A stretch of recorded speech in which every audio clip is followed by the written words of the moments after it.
You sent over some really... And create lives that are joy. Always a pleasure. And to everyone listening, something in the giant within.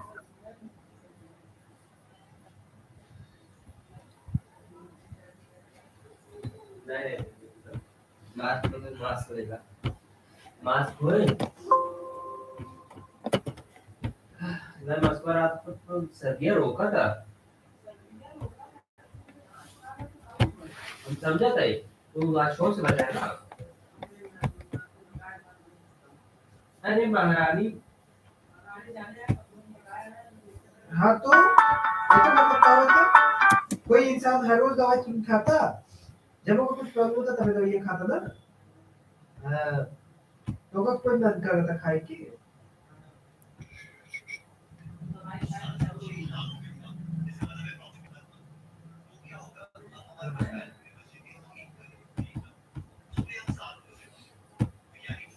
Dive into the world of parenting.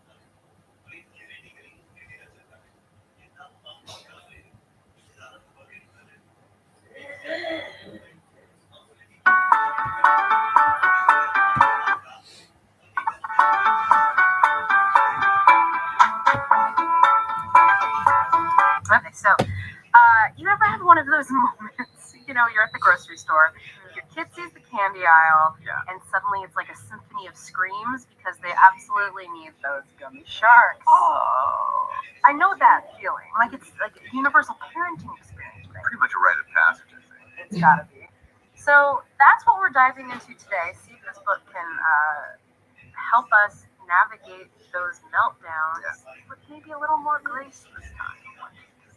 A little more grace, a lot less yelling, hopefully. Exactly. Yeah, parents, we've all been there, right? It's not just you. These meltdowns, they're like a universal language for kids sometimes. But you know what I find fascinating about 1, 2, 3 magic is that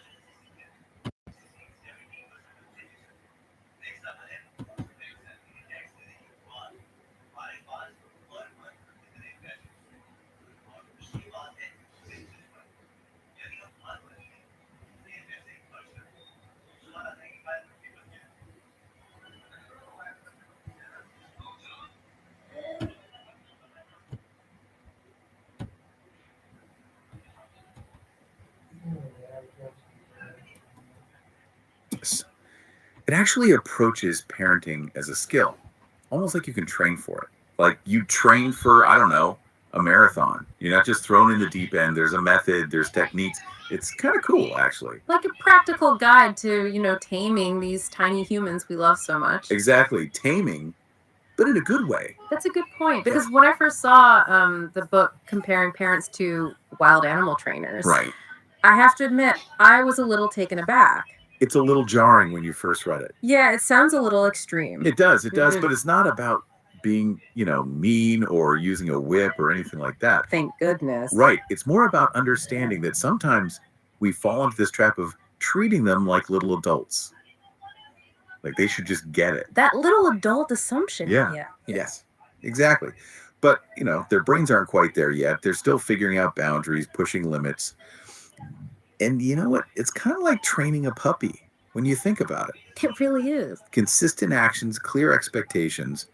That's what they respond to. Yeah. And this method, it kind of throws out those lengthy explanations and goes straight for shaping that behavior. So instead of me like getting down on their level and trying to have this whole discussion about, you know, why we put toys away and using our words and all the good stuff. While they're knee deep in a Lego masterpiece, refusing to budge. Exactly. I've been there. We've all been there. 1, 2, 3 magic is like, stop, don't go there. No talking, no emotion during discipline, just action. You know what? That's what really got me too. Because I think, especially as a parent, it's so easy to get caught up in that emotional tug of war with your kid. Oh, absolutely. You feel it in your gut, that frustration. You're frustrated, they're frustrated, and it just spirals. And then it becomes this big showdown. Exactly. But this approach, it's almost like take a step back, detach a little, not in a cold way, Not cold, no. but just stay calm. Don't add fuel to that fire. Yeah, it's about shifting that dynamic, It's not that we become these like emotionless robots, Right. but it's about like, okay, I'm in charge here. I'm the calm, steady one. And that actually helps our words carry more weight, It makes sense. You're not just like another voice yelling in the chaos. You're the steady one. Exactly. You're the leader. I like that. Okay, that makes sense. Less talk, less emotion. Got it. Right. But how does that actually work? Yeah. Like in the moment. Right. When like my kids using their mashed potatoes as finger paint at dinner. Okay, yeah, I see what you mean. What do you do? So this is where 1, 2, 3 magic gets like surprisingly practical Okay. because they have this counting technique, right?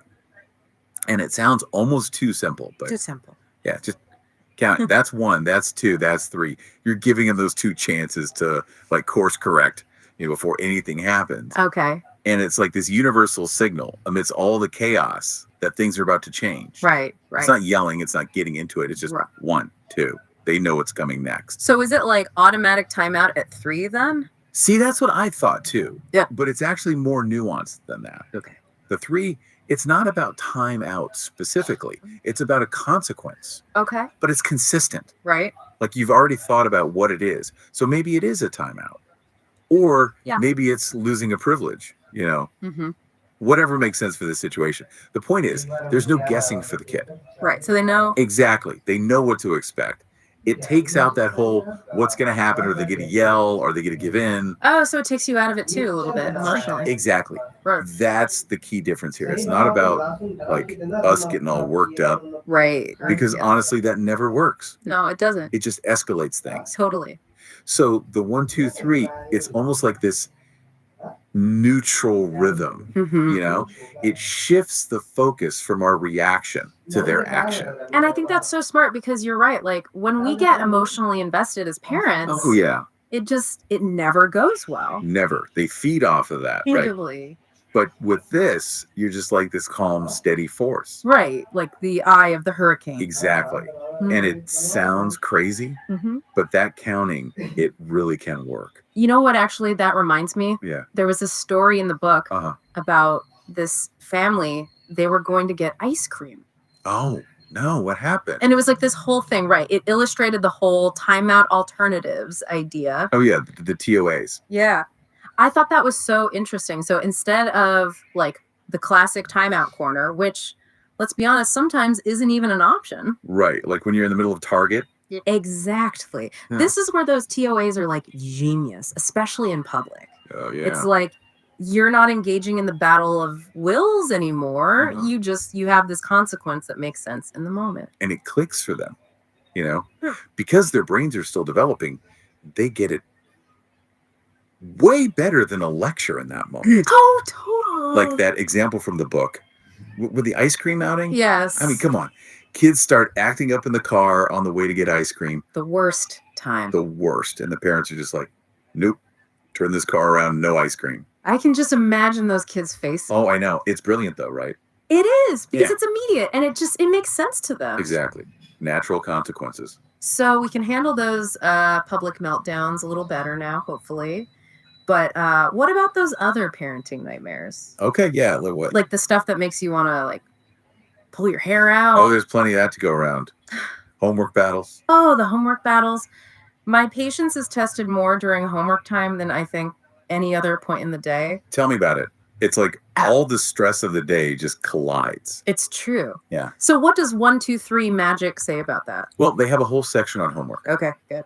And I have to say, it really resonated with me. Like, they're big on routines. Yeah. Which, honestly, routines saved my life. Routines are everything. Right. Like, knowing what to expect when, it helps. Keeps everyone on track. Exactly. And then another thing I loved, they're all about the rough checkout. Okay, what's a rough checkout? So basically, it means not every single homework assignment has to be perfect. Okay, so like letting go of a little bit of that control. Yes. Yeah. Because sometimes good enough really is good enough. Right. You don't want to crush their spirit. Exactly.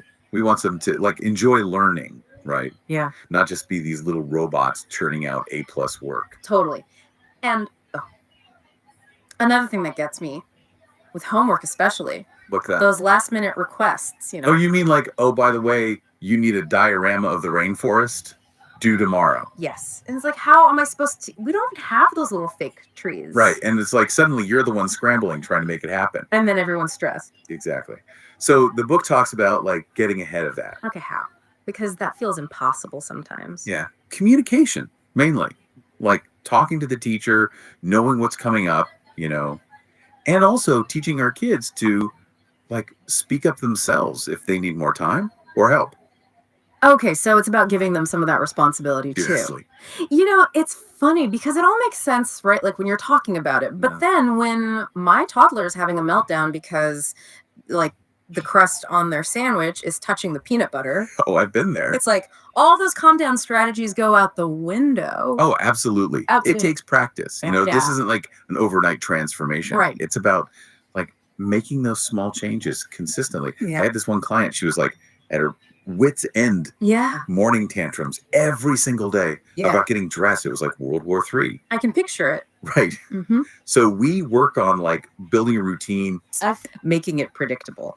And then we added a timer. So there was this like external sense of urgency, and then we even gave the kids some choice, like picking out their outfit the night before. Exactly.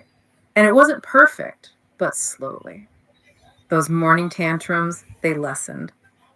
That's amazing. See, that's what I love about this stuff. Yeah. It's like those little victories, they make such a big difference. They really do. Because it's not about like being this perfect parent, nobody is. Definitely not. Speaking of which, one last thing that I loved about the book, Yeah. it's not just about ending the bad behavior, right? It's about building up that positive relationship with your kids too. Oh, absolutely. That's key. It's like we can get so caught up in the don't do this, don't do that. Right, all the correct Yeah. that we forget to like actually connect with these little humans. And they just want to feel connected to us. Exactly. They want to feel seen, heard, and 1, 2, 3 Magic, it talks about this stuff too.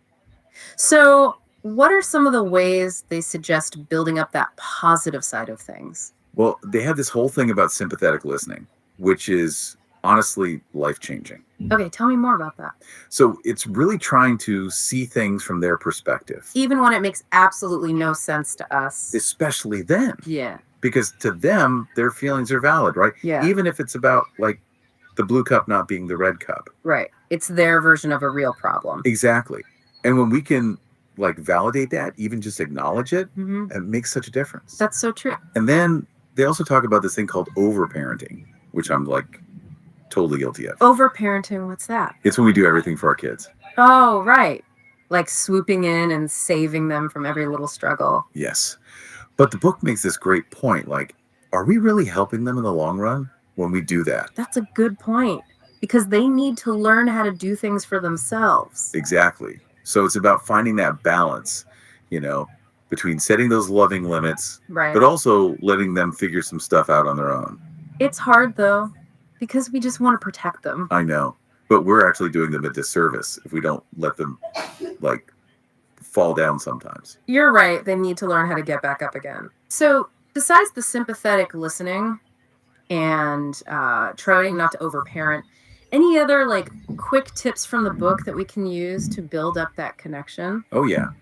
This one's so simple, but they're really big on one-on-one time. Okay, like dates with your kids. Exactly. And not just like in passing, Mm. but actual dedicated time with each kid. Oh, that's nice. So they each feel special and heard. Exactly. Just like 15, 20 minutes, even talking about their day, really listening. It's amazing how much like even that little bit of time can make a difference. It really is. Yeah. Because they feel seen, they feel heard, and it prevents so many problems down the line. It's true. Sometimes it's easy to get so caught up in like the day-to-day chaos that you forget to nurture that connection with your kids. I know. Dinner, bath, bedtime, repeat. Exactly. It's like the hamster wheel of parenting. Mm-hmm. Well, I have to say, this deep dive into 1, 2, 3 Magic has been honestly really eye-opening. Yeah. What resonated with you the most? I think just the reminder that like this parenting thing, it's hard and it's okay to not have all the answers. It really is. Yeah. And we're all just figuring it out as we go. Exactly. And if a simple counting technique can bring a little more peace to my chaotic house, Right. I am here for it. I'm with you. And you know what I love about this book? It's practical, but it's also like really funny. Oh my gosh, yes. The author, Dr. Phelan, he does not sugarcoat it. Not at all. He's like that friend who tells it like it is, you know. Totally, like he's been in the trenches, he gets it. Exactly. And Yeah. that makes it so much easier to relate to. It does. Well, this has been great. Hopefully our listeners have some new ideas to try out now. Fingers crossed. And remember, like every kid is different. That's true. So what works for one might not work for another. It's about finding what works for your family. Exactly. And, you know, give yourself some grace along the way. Yes, we're all just doing the best we can. Oh, absolutely. Well, that's it for this deep dive into 1, 2, 3 magic. We'll see you next time for another deep dive into the world of parenting.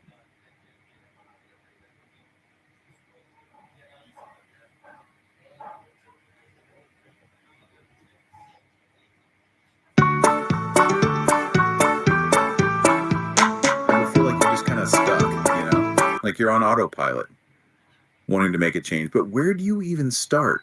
You're not alone. Not at all. So today we are diving deep into a book that promises to help us ditch that rut and unlock our best selves, and all in 30 days. 30 days. Sounds almost too good to be true. Right. But that's the premise of 30 Days, Change Your Habits, Change Your Life by Mark Recklow. It's like we're getting a cheat sheet for like a total life transformation, which honestly, who doesn't want that? I'm in. Sign me up. Right. And it's got to be more fun than just like, you know, white knuckling it through another self-help book. Well, what I find so refreshing is that Recklow isn't advocating for this like crazy overnight makeover thing. You know, he's all about like the power of small but consistent habits. It's like, Okay, wait. I not an analogy here. Give me an analogy. okay, think of it like building a tower with Legos, you know, one brick at a time. Okay. And suddenly, bam, you got something really awesome. Okay, I love that analogy. Okay, so no more of those crash diets or those like crazy resolutions where we try to change everything at once, right? Not if you're following Recklow's advice. In fact, he suggests picking just one habit, doesn't matter how small, even if it seems kind of ridiculous, and just own it for a whole week. Just that one. Whoa, wait, just one. Oh, one. That almost feels too easy. Like I thought we were supposed to be doing some hardcore personal growth here. We are. But see, by focusing on just a single habit, it lets you actually like truly make it part of your routine. No more that feeling overwhelmed, right? Yeah, that's huge. Hmm. Because I feel like so often we try to do too much and then we get discouraged and then it's like PEFT back to square one. Exactly. Okay, so tell me more about this whole habit thing. Like how do we even begin to identify what to focus on? Well, Recklow doesn't sugarcoat it. Right from the start, he's like, look, you are the protagonist of your own life. Meaning, Okay, wait, hold on. I love that line. right. You are the protagonist of your own life. But what does that even mean in practical terms? It means no more blaming traffic or the weather or like, you know, your cat for why things aren't going your way. Oh, okay, so no more blame game. Got it. Yeah. But then what's the alternative? Like how do we actually step into that protagonist role and actually like take control of the story? It's all about like this shift, right? From a victim mentality to a creator mentality. So instead of focusing on everything you can't control, what are those things you can? Your thoughts, your actions, how you react to stuff. Okay, so it's less about the things that are happening to us and more about how we choose to deal with them. Exactly. Okay, but what about all that baggage, you know, like those deeply ingrained beliefs we've been carrying around since like forever, probably from when we were kids, the I'm not good enough or life is just hard kind of stuff. Recklow goes deep on this, doesn't he? Yeah. He argues that our beliefs, especially those we formed early on, can either be like our biggest cheerleaders or, well, the thing holding us back. Yeah. He even says that like we create our own realities based on what we believe. Oh, wait, hold on. That whole belief shaping reality thing, that's trippy. It is. So you're saying that if I constantly tell myself I'm not good at something, like I'm actually making that come true. It's not like magic or anything, but it's about what you focus on. You see, if you keep telling yourself a story like, I'm not good enough, you're going to start seeing evidence to prove yourself right everywhere. Ouch. That's kind of a mind bender. It is.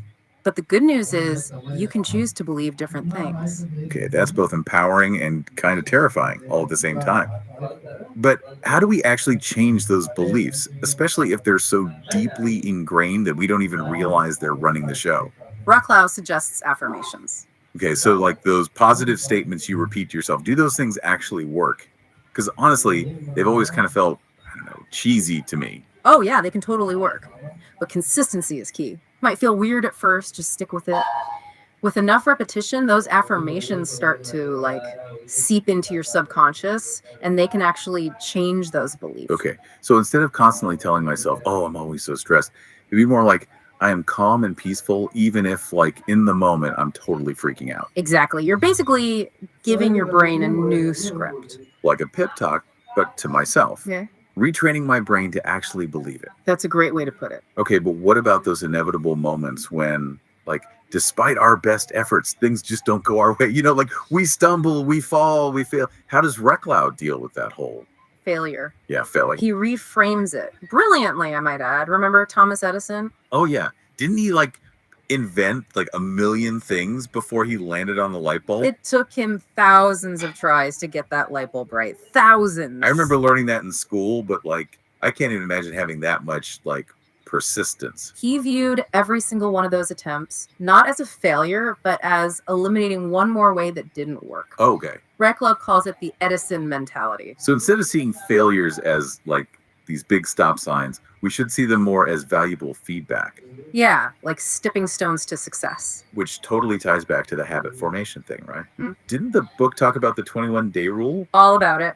Says it takes at least 21 days to really solidify a new habit. And get this, Reclau is actually drawing on the wisdom of Aristotle here, who said, Wait, Aristotle? Like Mhm. the ancient Greek philosopher dude? the one and only. He said, and I quote, "We are what we repeatedly do. Excellence, then, is not an act, but a habit." Okay, so Aristotle is team habit too. Big time. So if I'm hearing you right, what you're saying is instead of trying to, like, overhaul my entire life overnight, I should just pick like one or two small habits to work on each month, like baby steps. Exactly. Okay, that feels doable. Right.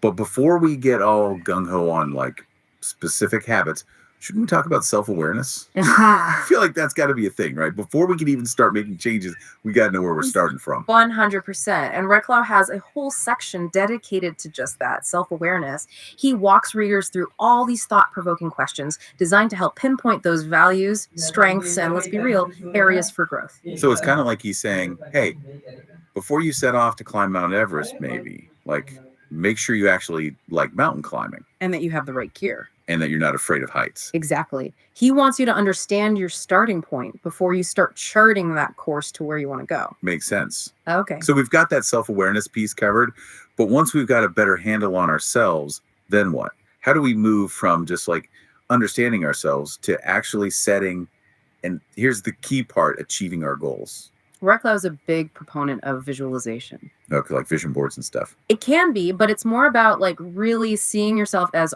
already having achieved those goals, like feel it in your bones.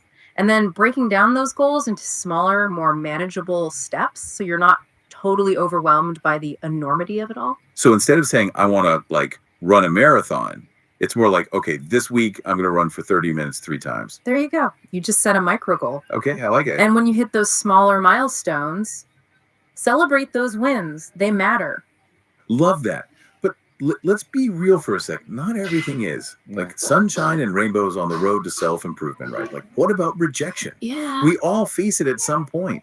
And Reclau actually talks about, like, the fear of rejection being a total dream killer. Huge dream killer. So how do we overcome that? He points out that like successful people, they aren't somehow magically immune to rejection. They're just better at handling it. It's about adopting this neck XT mentality. Don't take it personally. Just keep moving forward. It's like that Wayne Gretzky quote. You miss 100% of the shots you don't take. Exactly. The more you put yourself out there, yeah, you'll get some no's, but you'll also open yourself up to those yeses. It's about building that resilience, that ability to just bounce back and keep going, even when it's tough. Okay, but here's the thing. It can't all be about hustling and grinding, right? I mean, this book isn't just about productivity and like checking things off a to-do list. It's about like well-being too, right? Right. And that leads us to a concept Reclau talks about. Energy vampires. Wait, what? Hold on. Energy vampires? Like, what are we talking about here? Is this getting a little too woo-woo? No. We're not talking about, like, Twilight or anything. Okay, good. These are the people in our lives who, well, they kind of suck the life out of us. You know the type. Chronic complainers, drama magnets, Yeah. folks who just leave you feeling drained. Oh, my God. I know exactly who you're talking about. We all have a few of those energy vampires lurking around. The good news is once you're aware of them, you can start to set some healthy boundaries. It doesn't have to be drastic, like you don't have to cut them out of your life completely or anything, Right. but you can limit your exposure to all that negativity. Oh, for sure. And that honestly can be such a game changer. Just like learning to say no without drowning in a vat of guilt. Rick Lau talks about that too, right? Big time. He calls it, get this, saying yes to yourself by saying no to others. I love that. It's about recognizing that your time and energy are valuable, and it's okay to decline those requests that just don't align with your priorities. So healthy boundaries, but like with ourselves and with other people too. Okay, so we're saying no to energy vampires and yes to ourselves. Yeah. What's next on this roadmap to like Rick Lau's transformation plan? Well, he encourages us to, and this might sound a little counterintuitive, but he encourages us to get comfortable with being uncomfortable. Wait, what? Uncomfortable? Like on purpose? Nobody actually likes being uncomfortable. No, it sounds kind of crazy, right? But Rick Lau's point is that real, true, deep down growth, that only happens outside of our comfort zones. Like way outside. Think of it like it's like taking a cold shower. Ooh, okay. That first time. It's like, whoa, shock to the system. But then your body, it adjusts. Okay, I can see that. So it's about building up our tolerance for lack of a better word, discomfort. But what about those of us who, like, we're carrying around a whole lot of baggage, like past hurts, regrets, all that stuff we just can't seem to shake. It's hard to move forward when you're still, like, dragging all that behind you. So you're preaching to the choir. And Rick Lau, he gets that. He actually says holding on to the past is like, it's like refusing to let go of a heavy suitcase even after you've already reached your destination. Okay, wow, that image, that's powerful. But letting go, it's way easier said than done, right? Yeah. So how do we actually unpack that suitcase, so to speak? Where do we even begin? Well, Rick Lau, he breaks it down into 3 key practices: forgiveness, gratitude, and acceptance. Okay, forgiveness, gratitude, and acceptance. Gonna need some help with that first one, because forgiveness, that could be tough. Oh. Especially if someone's really hurt you, you know. Rick Lau makes a really important distinction here. He says, forgiveness, it isn't about letting the other person off the hook. Okay. It's not condoning their actions. It's about freeing yourself from that resentment, from that anger that's eating away at you. So it's not about them, it's about me. It really is. Okay. He even suggests like actually writing a letter to the person you need to forgive. Really? You don't even have to send it. Oh. It's more about getting those feelings out of your system. Okay, yeah, I can see how that would be helpful. Sometimes, like, just the act of putting pen to paper, it can be so therapeutic. Right. But what about those times when it's not even about forgiving someone else? What about forgiving ourselves for like past mistakes or bad decisions or just, I don't know, not being perfect all the time? Oh, he talks about that too. He says we tend to be like our own worst critics, right? Ugh, story of my life. We hold on to those past mistakes and we just beat ourselves up over things we can't change. Guilty as charged. So, any advice on how to actually like break free from that cycle? He says, try treating yourself with the same compassion and understanding that you would offer a friend. So imagine a friend comes to you, right? Same mistake. Would you berate them or would you offer them support? Yeah. Okay, good point. Right. I am definitely way harder on myself than I am on my friends, that's for sure. It's a practice though. Like self-compassion is a practice. That's true. Just like building any other habit. And that's really what Rick Lau emphasizes throughout the entire book. This is all about creating new habits. Okay, so we've unpacked forgiveness, kind of a heavy one, but we did it. What about gratitude? Where does that fit into all of this letting go and moving forward business? Okay, so gratitude, according to Rick Lau, it's the antidote to negativity. Okay. It's about shifting your focus, shifting it away from what you lack to what you have, Okay. no matter how small or insignificant those things might seem. So like instead of dwelling on everything that's wrong in my life, I should focus on appreciating, like, I don't know, a sunny day or a delicious cup of coffee Or the fact that you have amazing friends who want to talk about personal growth with you. Huh. This is true. Okay, so it sounds really simple, but I can see how like consistently practicing gratitude, like that could actually have a big impact. It can. He actually suggests keeping a gratitude journal. Okay. Just jot down a few things you're thankful for each day. It's like you start looking for things to be grateful for, and then suddenly your whole world just feels like, I don't know, a little more abundant. Exactly. Cool. Okay, so we've got forgiveness, we've got gratitude. What about acceptance? Acceptance. Acceptance is about making peace with what is. Okay. The good, the bad, the ugly. No judgment, no resistance. Okay, so it's about like accepting reality for what it is, even if we don't love it. Mhm. But how does that play into, personal growth? Think of it this way. When you're constantly fighting against reality, you're wasting a ton of energy that could be used for making positive changes. Ooh. So it's about accepting what is so you can actually focus on creating what you want. Nailed it. Okay. I like it. So we tackled the big three: forgiveness, gratitude, and acceptance. Rick Lau also talks about like simplifying our lives. And honestly, I think that could be a whole other deep dive. Oh, for sure. It's a biggie, Right. but it ties in perfectly with everything we've been talking about. Okay. Remember that suitcase analogy? Yeah. Simplifying our lives, it's like taking inventory of everything we've stuffed in there Okay. and then ditching anything that's weighing us down. Mhm. So it's not just about like cleaning out your closet or finally tackling that junk drawer, although I'm not opposed to those things. Those are good too. But Reclau, he's talking about simplifying in all areas of life. So physical clutter for sure, Yeah. but also our commitments, even our digital lives. Oh man, our digital lives. Don't even get me started. Now that is something I think we all could use a little help with. Like, what are some practical tips for simplifying that whole like online world? He's got some great ones. Like he says, start with those pesky notifications. Oh, the notifications. You know, do you really need to know every time somebody likes your latest social media post? Okay, that's a really good point. I'm so guilty of that. Like, those things are such a distraction, constantly pulling me out of like whatever I'm trying to focus on. Reclaw suggests designating specific times for checking email and social media rather than being chained to them all day long. So instead of like mindlessly scrolling through Instagram before bed, I could like read a book or journal or like, just be present with my own thoughts. There you go. That almost sounds revolutionary in this day and age. Right. Just creating some space, some mental breathing room. Love that. What other digital decluttering tips does Rick Lau suggest?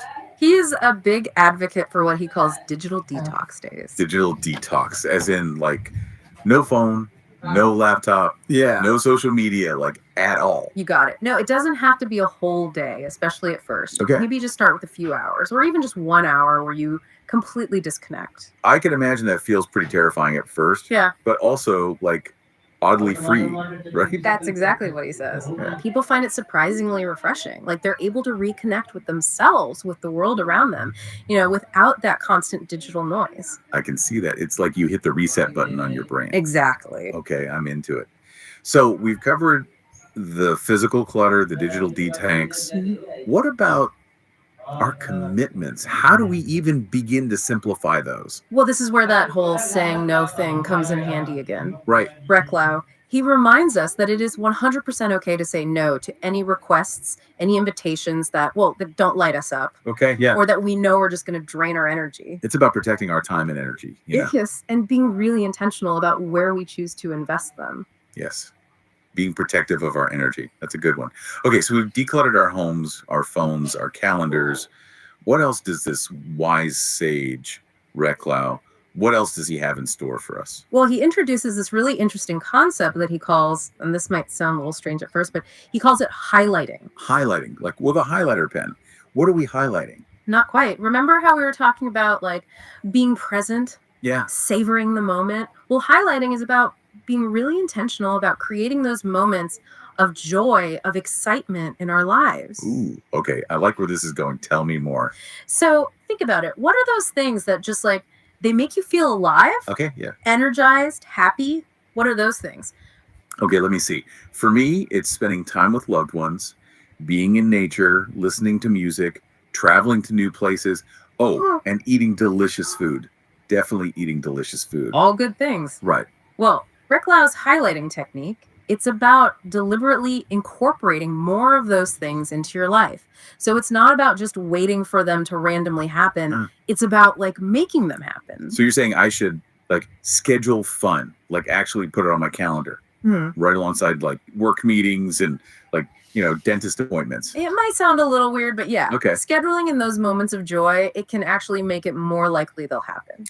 That makes sense. Because otherwise, let's be honest, those are usually the first things to get bumped off our to-do lists Right. when things get busy. okay, I'm into this idea. It's like saying my happiness, my well-being, these things are just as important as anything else on my list. Exactly.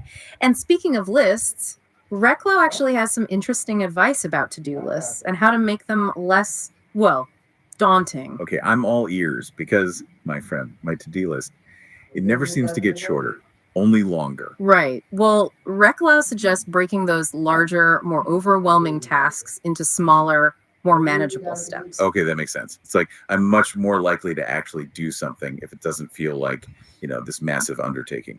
Exactly. And he also stresses the importance of setting deadlines, Okay. even for those smaller steps, because it creates this sense of urgency, Okay. of accountability. So, like, instead of just having write blog post on my to-do list, which honestly just feels super overwhelming and never gets done, it would be more like brainstorm blog post ideas, write an outline, write the introduction, and then set mini deadlines for each of those things. Exactly. You're getting it. Okay. And then, and this is important, when you complete a task, no matter how small or insignificant it might seem, acknowledge it.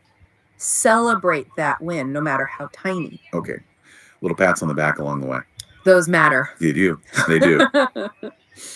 Okay, so we're breaking down tasks, setting deadlines, celebrating the small wins. What other like productivity hacks does Reclau have up his sleeve? Well, he's a big fan of the Pomodoro technique. Oh, I've heard of that. Yeah. That's the one where you work in those like focused bursts, right? Got it. So you set a timer for 25 minutes Yeah. and you just work on a single task. No distractions, phones away, social media off, just laser focus for 25 minutes. And then when the timer goes off, you take a short break, usually about 5 minutes. I've actually tried that before, and it is amazing how much you can get done when you're just like fully present and focused, Yeah. even if it's just for like a short amount of time. Right. It's such a simple technique, Yeah. but it's crazy effective for boosting productivity. And bonus, it helps prevent burnout. Yeah, because it's like you're giving your brain those little breaks. It's like you're tricking your brain into staying focused. I like that. Tricking your brain for a good cause. Exactly. Okay, so this has been like seriously eye-opening, and we've covered so much. We talked about taking responsibility for our lives, changing those limiting beliefs, handling rejection like a boss, getting comfortable with being uncomfortable, embracing forgiveness and gratitude, simplifying our lives, finding those moments of joy, really being present for them, and even tricking our brains into being more productive. What else? What other nuggets of wisdom does Reclau have for us on this like transformational deep dive? Oh, we've only just scratched the surface. What? There's more. Oh, yeah. Akam has a lot more to say about things like cultivating mindfulness, overcoming fear, and even, get this, discovering your purpose. Okay, now you're just teasing me. We are definitely going to have to dive into those juicy topics in our next part. So, are you ready to like really dive into this whole mindfulness thing? You know what? I think I am. Honestly, for the longest time, I kind of thought mindfulness and meditation were for like, yogis and monks.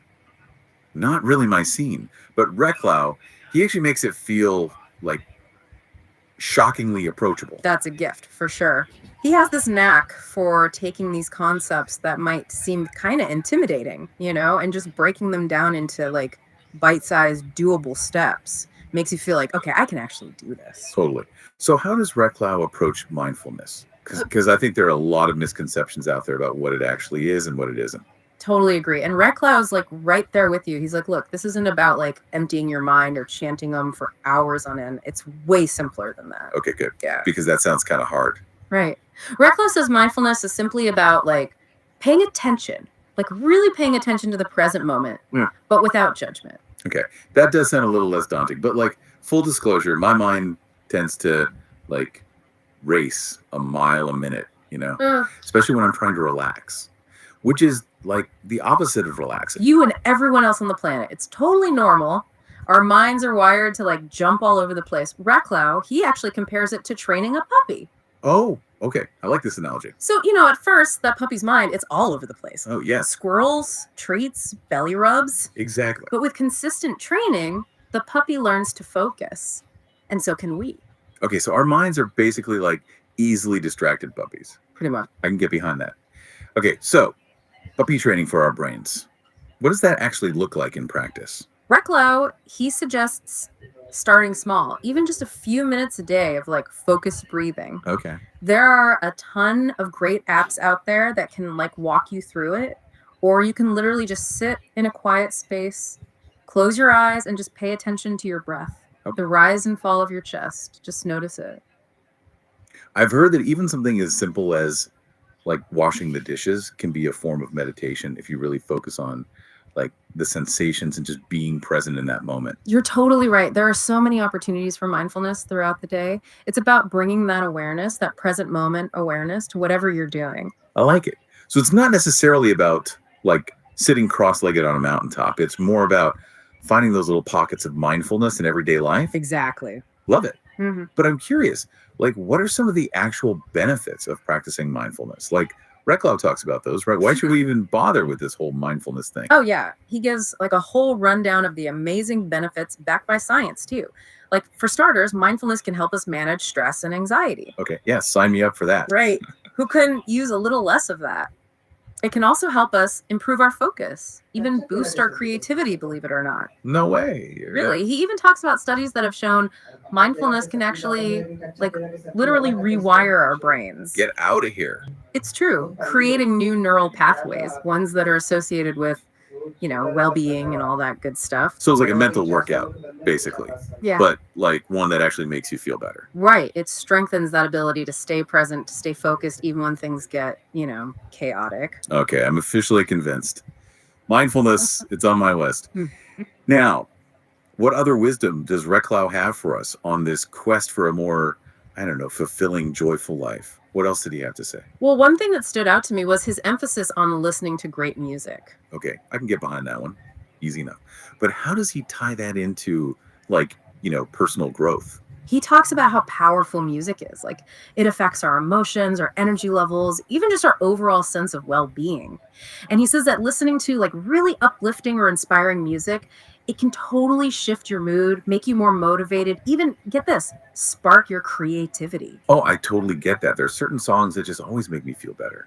Or, you know, songs that get me pumped up to work out or clean my house or, you know, whatever. Exactly. He even suggests like creating different playlists for different moods or activities. Oh, okay, like mood music, but like intentional. Exactly. So like if you're feeling stressed, you have your go-to chill out playlist. If you need a serious boost of energy, you've got your power up playlist ready to go. Okay, that's genius. I love that idea. Such a simple, fun way to just like inject some positivity into your day. Right. And he also talks about the importance of like discovering new music. You know, stepping outside your comfort zone a bit, letting yourself be surprised and delighted. It's like he's saying, don't just listen to the same old playlist on repeat. Go explore. Find new artists, new genres, new sounds that, you know, maybe you never would have encountered otherwise. Exactly. Because let's be honest, sometimes discovering a new band or a new song, it's like it can be a total game changer. It can shift your perspective, open you up to new possibilities, even inspire you in ways you never saw coming. It's like adding a fresh burst of color to your life, you know? Yes. Love it. Okay, so we've covered mindfulness, music. We've unpacked a whole lot of really, really good stuff today. Yeah. What are Recklow's final words of wisdom for us as we like wrap up this transformational deep dive? What does he leave us with? His big takeaway, and I think it's a good one, especially in our crazy busy world. He reminds us that life, it's happening now, Okay. not tomorrow, not next week, not when we like finally achieve that big goal or check off everything on our to-do list. Right here, right now, this present moment is all we've got. That is such a good reminder, especially for those of us who, like, we tend to live in the future a lot, you know, always chasing that next milestone, always striving for something more. It's so easy to get caught up in that cycle and just like completely miss the beauty of what's right in front of us. Exactly. And Recklow, he's like, look, stop waiting for that so-called perfect moment to start living your dreams. There's no better time than now. Take that first step, even if it feels scary or small or insignificant, and just start creating the life you want today. That is such an inspiring message to end on. Seriously. So good. This deep dive into 30 days. Change your habits, change your life. I'm not even kidding. This book has given me so much to think about, and more importantly, so much to actually do. Okay. Remember those Lego bricks we were talking about earlier? Yeah. Every little habit, every little change we make, it's like we're adding another brick to that tower of, like, you know, self-improvement. One brick at a time. Exactly. Yeah, Yeah, that's- thanks. You too. And thanks to all of you for joining us on this deep dive. If you're looking for a practical, inspiring guide to unlock your best self, 30 days, Change Your Habits, Change Your Life by Mark Recklow is definitely worth checking out. Until next time, keep those good habits rolling, and remember, the journey of self-improvement, it's a marathon, not a sprint, but a marathon with a really awesome soundtrack, hopefully.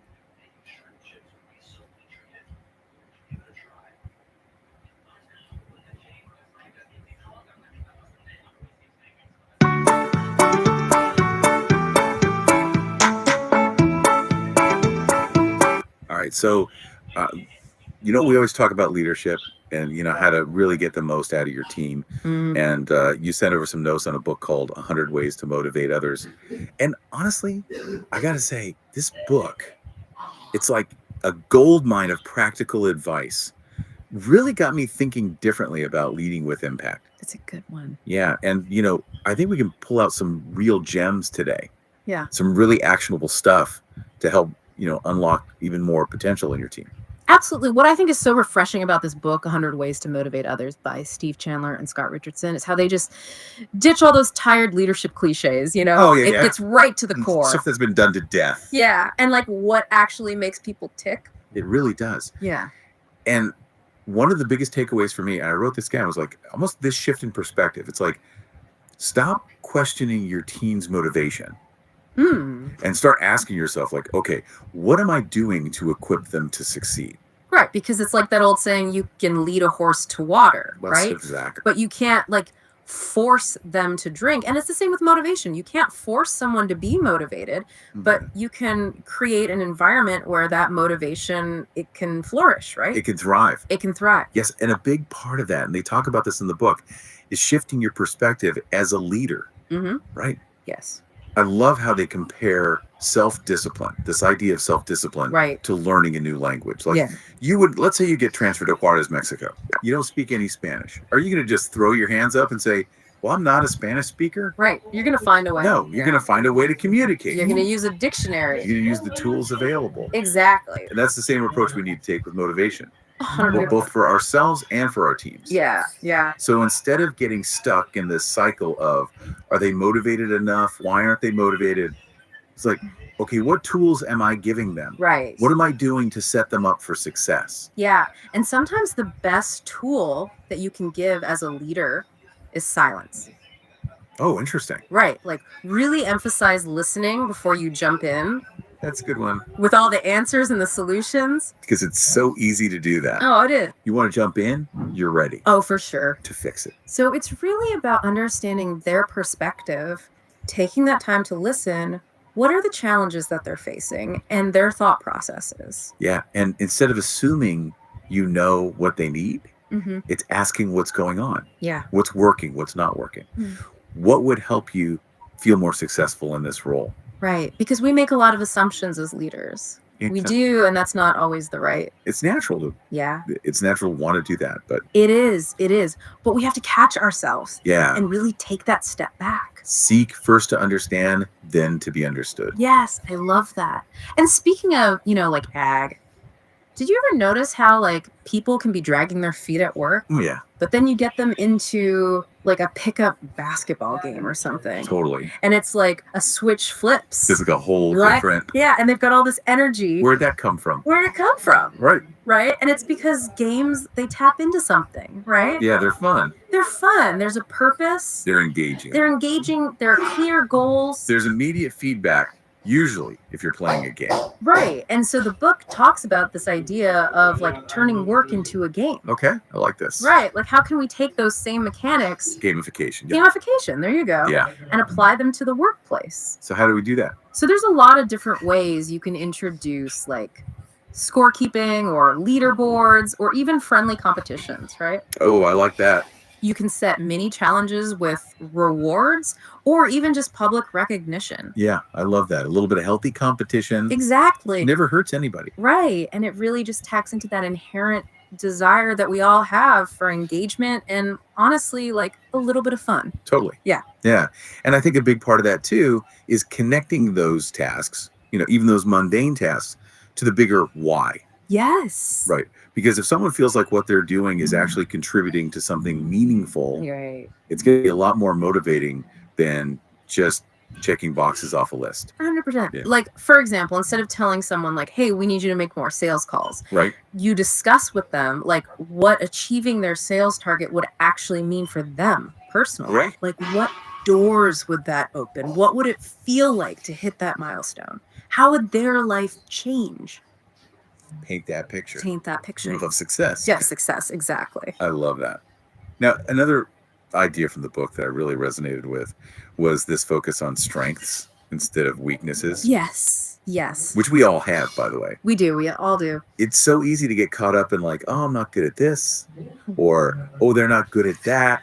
But it's like, why are we wasting energy on that Right. Right. when you can leverage people's existing talents, right, Absolutely. to achieve those exceptional results? Yes. Work with what you've got. Yeah. Right. Why are we trying to fit a square peg into a round hole? It just doesn't make sense. It doesn't. No, it really doesn't. And they actually give a really good example in the book. They talk about a salesperson who's amazing at building rapport, but really struggles with the detailed research side of things. Okay. Right. So instead of trying to force this person to become a research whiz, Right. you leverage that natural ability to connect with people, right? Yeah. And you let that drive their sales. Play their strengths. Play to their strengths. Exactly. Yes, I love that. It's about setting your team up to win, right? Yes, exactly. By playing to those strengths. Absolutely. And that actually leads perfectly into the next concept, which is this idea of showing instead of telling, Oh, yes. right? It's one thing to talk about good customer service, for example, but it's completely different to demonstrate it. Lead by example. Lead by example. Exactly. Show them how it's done. Right. Because actions, they speak so much louder than words, especially when you're trying to motivate a team. Oh, for sure. And then this next one, it might seem a little counterintuitive, but it's this idea of giving up on always being right. Oh, I like this one. Right. Like sometimes giving up that need to be right can actually unlock so much potential in your team. So it's like being open to learning from anyone, Yeah. right? Even if they have less experience than you.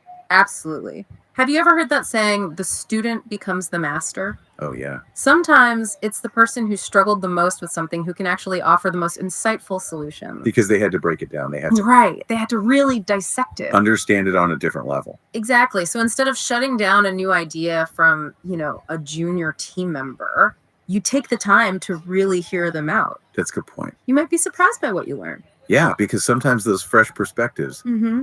they could really shake things up in a good way. They can. Exactly. And that all ties back to, I think, fostering that culture of open communication Yeah. and mutual respect. That's the key. And then when you combine that with honoring even your smallest commitments, Yes. that's when trust starts to flourish, and trust fuels motivation. Because if I feel like my leader or my manager, whoever it is constantly letting me down, Right. even in small ways, Yeah.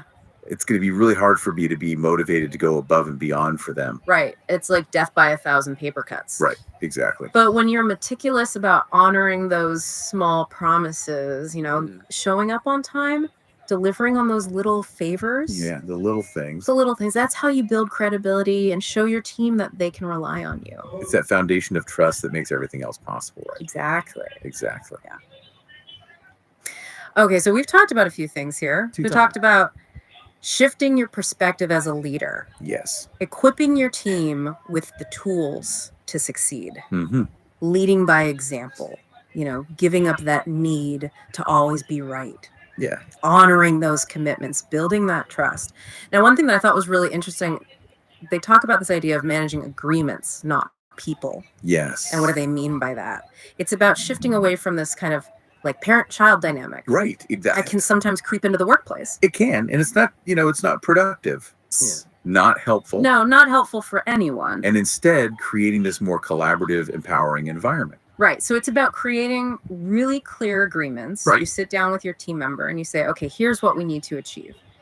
Do you agree to do this by this date? Okay. And it's about fostering that sense of ownership and accountability. So it's not about micromanaging. No, It's about setting those clear expectations exactly. and then empowering them to And then letting them run with it. run with it. But then, of course, if those agreements aren't met, it's not about punishment, right? Right. It's about having an open conversation, understanding what got in the way, and then, figuring out how to move forward together. Because sometimes things happen, right? Right. They do. Life happens, things come up. Yeah. And I think it's easy to as a leader go immediately to that place of, well, you didn't do what you said you were going to do. Right. But that's not helpful. But if you approach from a place of understanding and collaboration, Mm. it can actually strengthen the relationship 100%. and lead to even better results in the long run. Right. It's all about the long game. It is about the long game. Yeah. It's so interesting because this book really emphasizes that human element of leadership, Yes. which is so important and so easy to forget, right? It is. It is. And I actually love how they talk about treating customers like friends, Yes. right? Like it sounds so simple, but think about how different our interactions would be if we treated every customer Right. Yeah. Imagine. like they were a close friend. Like, how would you treat a customer if they were a dear friend? You would go above and beyond, right? Of course. You'd be more forgiving. I understand. Yeah, you'd be more invested in their success, right? Absolutely. And that's the energy that we want to bring Right. to all of our customer interaction. I love that. So much to think about there. Mhm. Now, another really powerful concept from the book that I wanted to touch on is the importance of leading with your mind, not just your emotions. Oh, I like this one. Tell me more. Okay. So they use this analogy of focusing a camera, Okay. right? And it's about this intentional shift in focus. Mm-hmm. So when you're talking to a team member, Yeah. it's like you're slowly turning that internal dial Right. until they come into sharp, clear focus. I like that. So you're really present in that moment, You are fully present. giving them your undivided attention. Yes. And they can feel that. They can feel it. That makes them feel heard, valued, respected. Yes. Which is so important. It's like, think about a time when you were talking to someone Yeah. and you could tell they were not really listening. The worst. It's the worst. Checking their phone, looking over your shoulder. Uh-huh. Yeah, exactly. Or just like that glazed over look. Yes, that's the worst. It is so demotivating. It is. Right. But when you feel truly heard and seen by someone, especially your leader, Yeah. it is so motivating. It's huge and it builds that connection. And again, that trust, which we've already talked about. Right. It all comes back to that foundation. It does. It all comes back to that trust. Now, another way to really boost motivation Yeah. is to celebrate those small wins along the way. Yeah. Right. Because those little victories, they add up. They do. They create momentum. They do. They create momentum and they keep everyone moving forward. Yeah. So even if it's just a quick, hey, I saw your numbers for last week. They're amazing. Great job. Yes. It goes a long way. It does. And It shows that you're paying attention. You're paying attention. You're acknowledging their effort. And not just the effort, Right. The results. but the results, right? Yeah. Because focusing on results, not just activity, Yes. that's a key theme throughout this entire book. It is. It's about shifting from process management to outcome management. Exactly. Right. So it's not just about, okay, how many sales calls did you make? It's like, okay, but how many deals did you close? Exactly. And how much revenue did that generate? Right. So it's about aligning those individual efforts With the bigger picture. with the bigger picture. Exactly. I love that. Aligning those individual efforts with the bigger picture goals of the organization. And it's amazing how motivating that can be It is. for people, right? And when they feel like their work is actually contributing to something meaningful, it gives them a sense of purpose Yes. and it drives them to achieve those results. There's that saying, people support what they help to create. That's it. That's it. And when you can tap into that, Yes, that's when the magic happens, right? exactly. It does. Now, speaking of creating a truly motivating environment, You know what? this is where it gets really interesting. It really does feel like so much of what we've been talking about comes back to like almost the mindset shift Yeah, as a leader. right. It's about seeing those challenges as opportunities and then creating an environment where your team feels like really empowered Yes. to do their best work. It's about challenging those old paradigms, right? And recognizing that leadership, it's less about, wielding authority and more about how can you foster growth Yeah. both for yourself and your team. Yeah. And part of that growth comes from being okay with not having all the answers. And Like we were talking about earlier, giving up being right. oh, that's a good one. Right. Yeah, Because sometimes the solution, it's not going to come from you, right. It's It's about embracing those moments when you don't know right. and creating that space for your team. Yeah. It reminds me of that Nelson Mandela quote. It's, it always seems impossible. Something like that until it's done. Yeah, I like that. Right. So it's like we can get so caught up in our own heads thinking that we have to have it all figured out. Right. But often the best solutions come from those unexpected places Yes. when we create that space for them to emerge. Absolutely. And it leads beautifully into the next point from the book, which is about leading with humility. Okay, yeah. Right. So Chandler and Richardson, they argue that the most effective leaders, they don't pretend to have all the answers. Right. They're not afraid to say, I don't know, but let's figure this out together. Yes. Right. It creates that shared purpose. It It makes everyone feel like we're all in this together. we're all in together. Right. Yeah. It's not just you up on high Mhm. dictating. Right, because when you create that culture of, not being afraid to admit what you don't know, Mhm. that's when you create this culture of continuous learning and growth. Yes, and that's so important, especially in today's rapidly changing world, right? Oh my gosh. Like we yes. have to be constantly learning, So constantly adapting, Right, growing. right. Yes, Yeah. 100%. Okay, so we're talking about leading with humility, Yes. being open to those different perspectives. And then this one I thought was really interesting. They talk about this idea of managing superiors.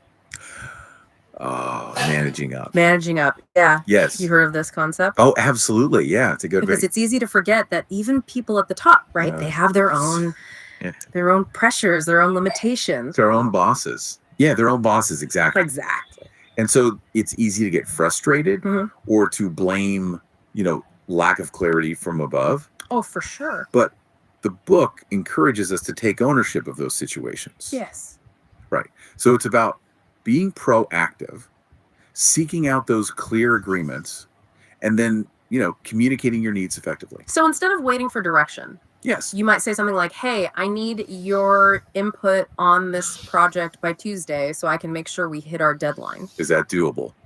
Is that doable? Right. And you're not being demanding. You're not being demanded. You're just communicating what you need Exactly. to be successful. And working collaboratively to find solutions Yeah. instead of placing blame. I love that. Right. It's like leading from below, Yes. right? It's like, Ah. I don't have to have the title. Mm-hmm. To be a leader, Right. I can inspire and influence Absolutely. from wherever I am. You can. It's so true.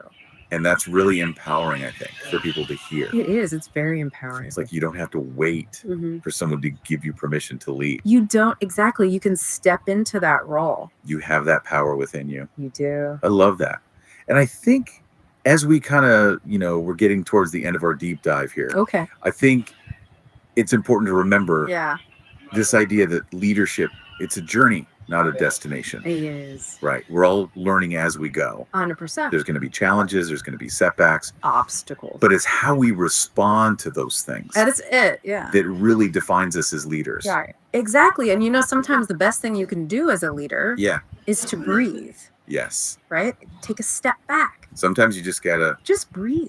right. Because we can get so caught up Huh. in the day to day, The hustle and bustle. the doing, Yes. that we forget to just be, And be present. yes, Right. be present with our teams, be present with ourselves. Yes. And bring your whole self to the table, right? Yeah. Your Yeah. passion, your creativity, your sense of humor. Yes. Because when you're enjoying what you're doing, it's contagious. It is. It's contagious. Right. People feel that. They do. And they're more likely to want to follow your lead. And it just creates that positive energy that Yeah. ripples outward It does. and inspires everyone around you. This has been such a great conversation. Yes. I feel like we've covered so much ground. we have. And this book, 100 Ways to Motivate Others, Yeah. it's got so much practical advice. It does. And I think the biggest takeaway for me Yeah. is that it's not about some magical formula or some Oh. secret sauce. It's not. It's about these small, It really is the small things. these small but consistent actions Exactly. that we can take. Mindset shifts. Mindset shifts, It's- exactly. Yes. That can make a world of difference. They can. They absolutely can. And I think one of the most important things Yeah, is that it starts with you as a leader, right? it does. Like you have to embody these principles if Yeah. you want to see them reflected in your team. Lead by example. Yeah, it's amazing how these little shifts in thinking can really, create these ripple effects. Right. Like it's not always about these big sweeping changes. Yeah. Sometimes it's the smallest things that make the biggest impact. It's true. It's true. So as we kind of wrap up here, anything else from 100 Ways to Motivate Others that you wanted to make sure we touch on? I think one thing that's really important for leaders to remember is that it's a journey, right? It's not like you read this book and then you've got it all figured out. Yeah, It's something that you have to constantly work at. right. Like any skill. Exactly. And there are going to be days when you like nail it. Oh yeah. And you feel like, yes, I am a motivational rock star. We all have those days, right? Where it just clicks. Yes, exactly. But then there are going to be those days when you're like, what am I even doing? This is so hard. It's like, why did I sign up for this? Right, exactly. And I think it's important to like give yourself grace on those days, right? Yeah. Because everyone, even the best leaders, they have those moments of doubt. It's normal. It is normal. So it's about, learning from those experiences, not letting them derail you. It's like, what can I learn from this so I can show up Yeah. even better tomorrow? Yes, 100%. I love that. Yeah. And I think at the end of the day, it's about remembering why you got into this in the first place, right? Yes. Because leadership, it's not just about, the bottom line or hitting those targets. Hmm. It's about making a difference. Right. It's about inspiring others. It's about creating something bigger than yourself. Yes. And when you can tap into that passion, that purpose, Mhm. that's what's going to really fuel your motivation. Exactly. It's contagious, right? When you're excited about what you're doing, it's going to rub off on your team. Oh, absolutely. People feel that Dear. that energy, that enthusiasm. Well, that's what makes people want to follow you, right? Not because they have to, but because they want to. Yes, exactly. Because they believe in what you're doing. Yes. They believe in the vision. And they believe in you as a leader. I love that. Yeah. Well, listen, this has been such a fantastic conversation. Thank you so much for taking the time to, dive into 100 ways to motivate others with me. I feel like we've just scratched the surface. We have. There's so much good stuff in there. There's so much good stuff. So for our listener, if you're looking for, practical, actionable advice on how to motivate others, definitely check out the book. Yes. Highly recommend it. You will not be disappointed. Ah. All right. Until next time, keep learning, keep growing, and keep leading with impact. Thanks for joining us for another deep dive.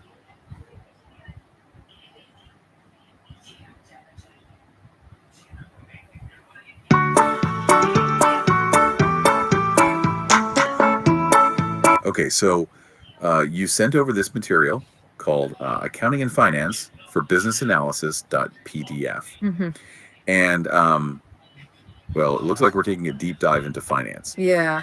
But don't worry, we're not going to turn you into accountants or anything. Exactly. We're just going to try to unlock some of those financial insights that I think every manager needs. Yeah. Even if, spreadsheets and balance sheets and all that aren't really your thing.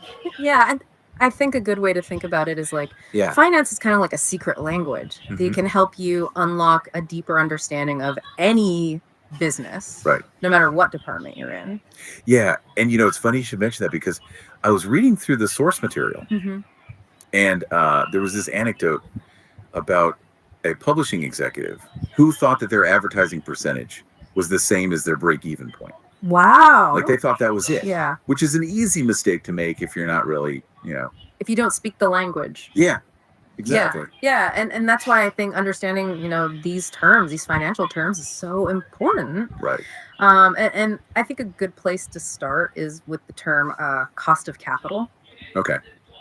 Because a lot of people think of cost of capital as just the interest rate you pay on a loan. Right. But it's actually much broader than that. Okay. It represents the return that a company needs to make on all of its investments Mhm. just to satisfy its investors. So it's really the bare minimum Exactly. of return they need to be making. Yeah, and so if the cost of capital is high, that means a company really needs to make sure that its investments are paying off. Right. Because Otherwise, they're losing money essentially. exactly, every decision you make that involves money needs to be weighed against that cost of capital. Hmm. That's a really good point.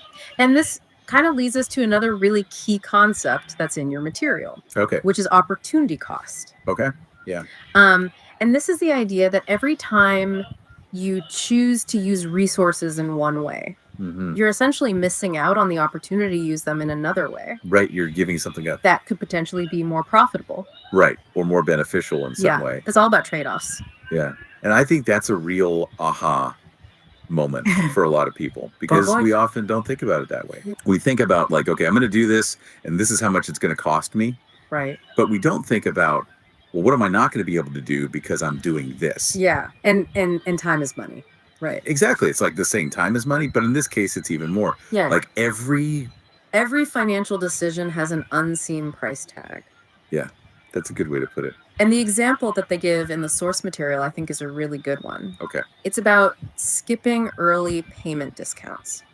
Okay. So you might think you're saving money Right. by holding on to that cash longer, Yeah. but in reality, you might be missing out on a better return if you were to use that cash elsewhere. Right. You could be investing it or something Exactly. and getting a better return. Yeah. Okay. So that makes a lot of sense. And it all comes back to making those smart decisions. Mm-hmm. Now, I know your material goes into a ton of different financial tools and techniques. It does. I think for the purposes of this deep dive, Yeah. let's focus on some of the heavy hitters, Okay. the ones that are really going to help, Sure. make a difference in your day-to-day work as a manager. Yeah, like cost volume profit analysis. Yeah. Which helps you understand how changes in costs and sales volume are going to impact your bottom line. Right. So you can plan and Exactly. make adjustments. Or budgeting. Budgeting is really important. Yeah. And it's more than just, Right. putting numbers in a spreadsheet. Right. It's about setting those financial goals Exactly. and figuring out how you're going to reach them. And these tools are really helpful for giving you a framework. Yeah. For making informed decisions Okay. about a new project or setting prices for your products. Right. Or just trying to understand those financial reports Yeah. that land on your desk. Which can be very intimidating. Yeah. Okay, so let's see. We've got the lingo down. Yeah. We're starting to think about opportunity cost. Mhm. Now we're talking about these tools that can help us make decisions that have a real financial impact. Mm. But how do we actually see the results of those decisions? Yeah. That's a good question. Like, how do we know if we're on the right track or not? That's where the financial statements come in, the Yeah. balance sheets, the income statements, Yeah. all those things that some people find a little intimidating. Yeah. And I think for a good reason, Yeah. because they can be very confusing. But they don't have to be. Right. Think of them like a financial dashboard for your business. Okay. Each statement gives you a different perspective on the health of your business. Okay. So the income statement tells the story of your profitability over a period of time. Mhm. So how much money did you make? Right. The balance sheet is a snapshot Okay. of what you own your assets Mhm. versus what you owe your liabilities Right. at a specific point in time. Mm-hmm. And then the statement of cash flows Yeah. tracks the movement of cash both in and out of your business Okay. over a period of time. So you can really see where your money is going. Exactly. And where it's coming from. Exactly. And here's the thing.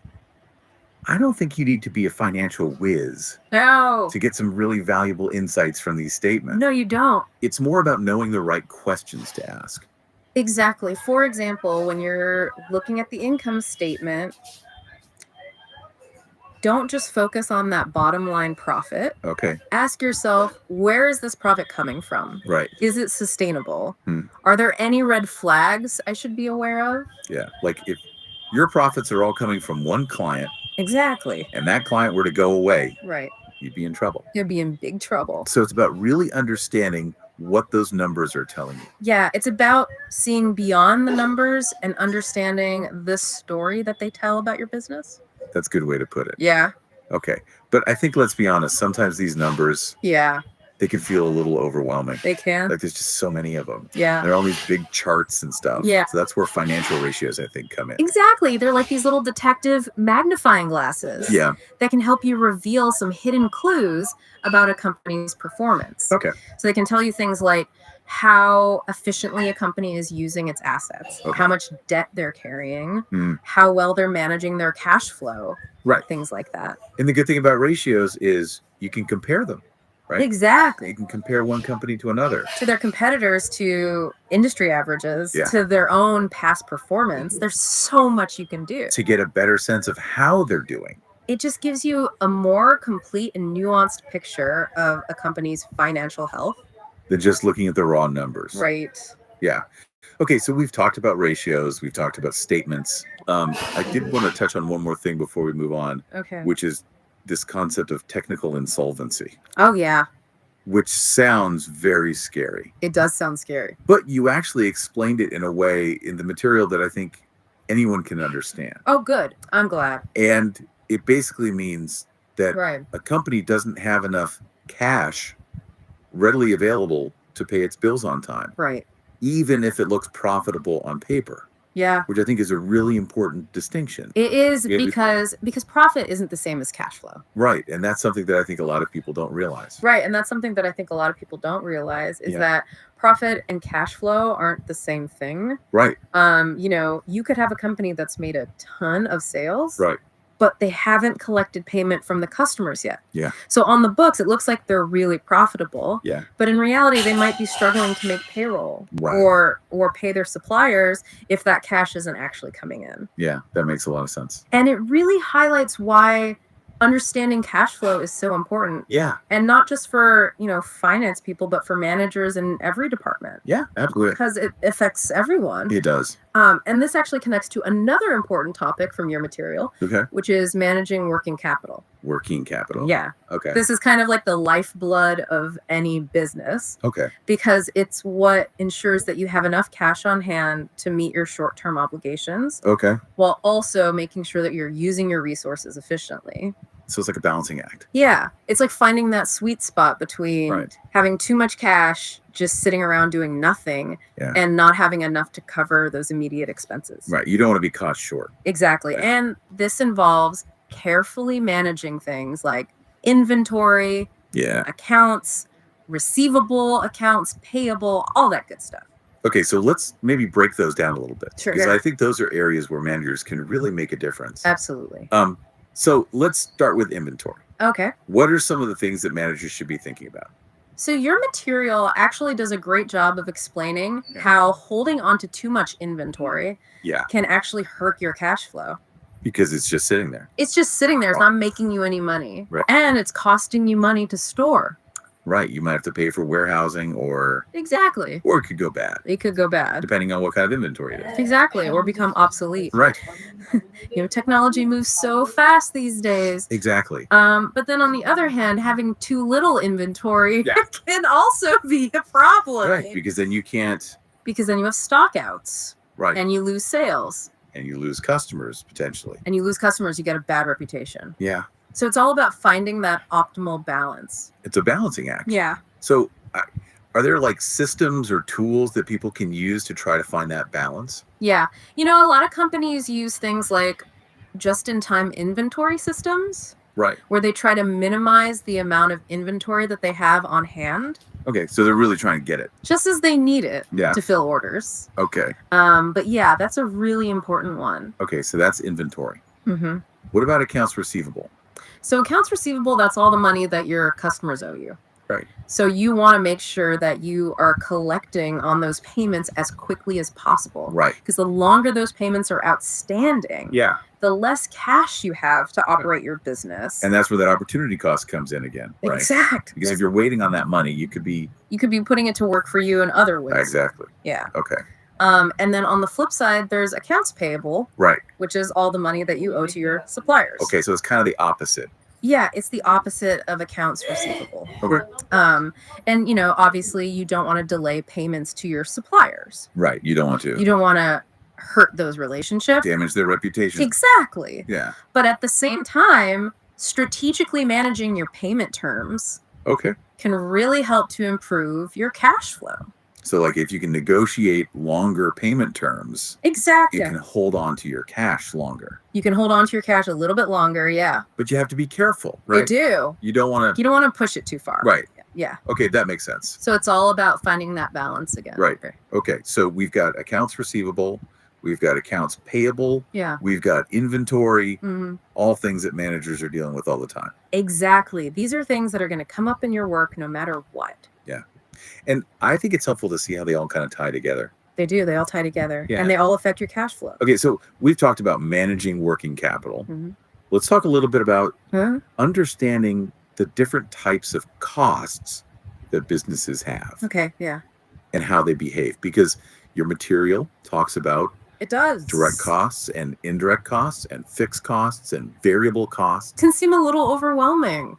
It can. All the different cost terms. Right. And I think that's where people start to feel like, okay, this is accounting. Yeah. I don't do accounting. Yeah. I'm a manager. Right. But the reality is, you do need to understand these costs You do. because it's going to help you make better decisions. Right. Understanding how your costs behave is essential for making those informed decisions Right. about pricing, about product mix, about everything, really. Okay, so can we break down some of those cost types a little bit Sure. and maybe give me some examples of how those actually play out? Yeah, let's talk about fixed costs, for example. Okay. So these are costs that stay relatively stable, Yeah. regardless of how much or how little you're producing. Okay. So things like rent. Right. Your rent's going to be the same Your rent is going to be the same whether you're whether you're selling $1 million worth of product or a million or 100. 100, right? Yeah, things like salaries. Yeah. Those are typically fixed costs as well. Okay. Variable costs, on the other hand, Yeah. those fluctuate Okay. with the amount that you're producing or selling. Okay. So if you're selling more, you're going to have You're going to have higher variable costs. higher variable costs. Okay. Exactly. So Mm. things like raw materials. If Yeah. you're producing more, you need more raw material. Raw materials. Sales commissions, if you're selling more, Yeah. you're going to be paying out more in commissions. So knowing the difference between those is really important for pricing decisions and things like that. Exactly. And for figuring out your break even point, Right. Because if you don't know if you don't understand how much it costs you to produce something, exactly, you're not going to know how to price it. you can end up pricing your products way too low Sure. or taking on projects that look profitable on the surface, Yeah. but actually lose you money in the long run. Right. Because you're not making up for those variable costs. Exactly. Hey, that's a really good point. So understanding those costs and how they change is really important. Yeah. It's really, really important. Yeah. Okay. So what about sunk costs? Sunk costs. I feel like that's a term we hear a lot, We do. but I'm not sure everyone really understands what it means. Yeah, and your material actually makes a really crucial point about this. Okay. Sunk costs are those past expenditures Okay. that you can't recover regardless of what decisions you make going forward. Okay. So it's like that saying, don't throw good money after bad. Yeah. It's easy to get caught up in how much you've already spent on Uh, something. Yeah. Like if you've already spent $1 million, Exactly. you're going to be more likely to want to keep spending to try to make it work. Right. But the key is to just focus on the